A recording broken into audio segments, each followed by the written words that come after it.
Hi everyone.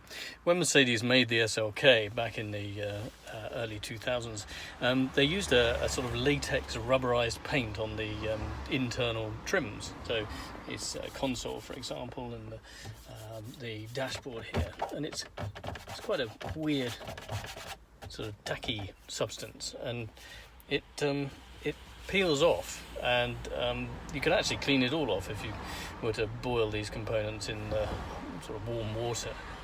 It would all come off, and then you could respray them completely. If you don't want to do that, then you need to touch them up with something similar.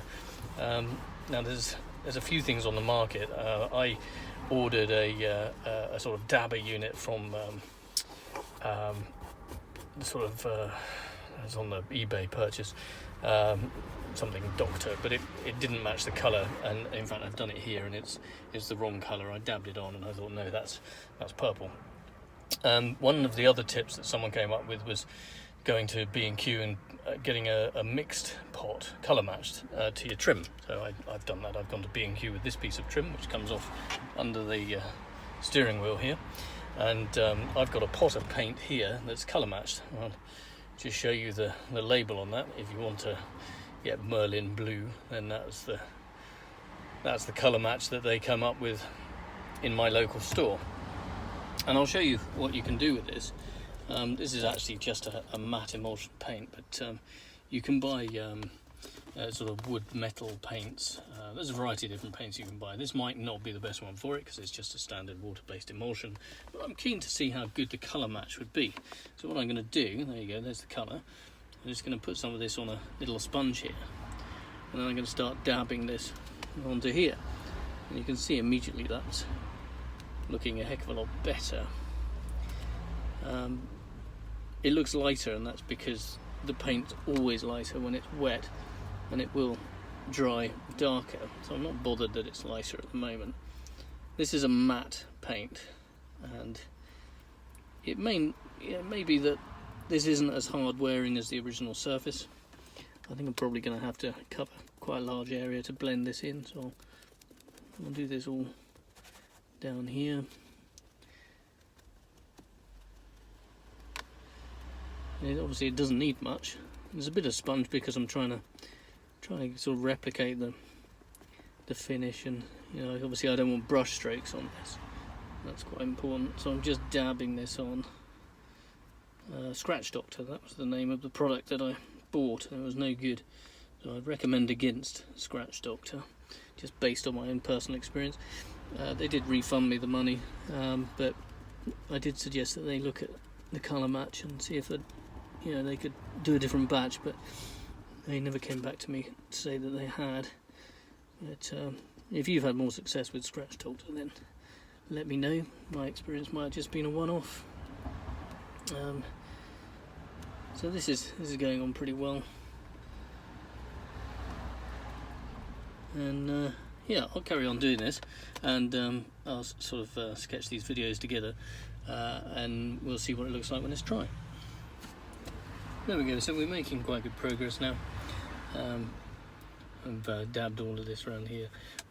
Just a note, while we're part way through, that if you do an area which is really likely to be touched while you're doing the rest of it, then really best leave that till last. And what I've found here is that I've got quite blue hands, and I'm touching the areas I've already done because I should have done the furthest away bits first before moving on to the closer bits. But there we go. It's all a learning journey. This is it's actually quite cathartic.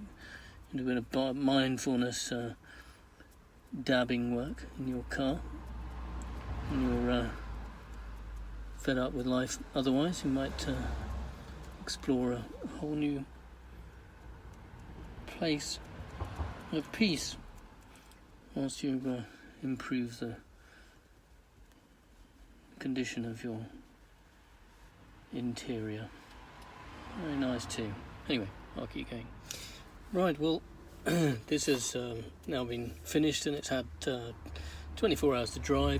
In fact, we've gone for a long drive in the car and enjoyed it with the top down as well. And as you can see, this is now very much a a sort of damage-free bit of interior, which is really nice. It's really looking good. I think it will need another coat. There's areas where I can see that it's not come up fully well, but there were some really bad places that are actually now looking really good. So there you go. I'm going to come back on this again and maybe add a bit after a month or so and see if this see how it wears. I mean, this car doesn't get much use, so it's probably going to stay okay for quite some time, but interesting to see how it changes with time. Cool, thanks. Okay, so 2.5 months has now passed since I was doing the paint job on the SLK. We've been driving it around all summer, and we had a lovely time in it, going down to Dorset and going on holiday, and it's been really, really nice first summer with this car.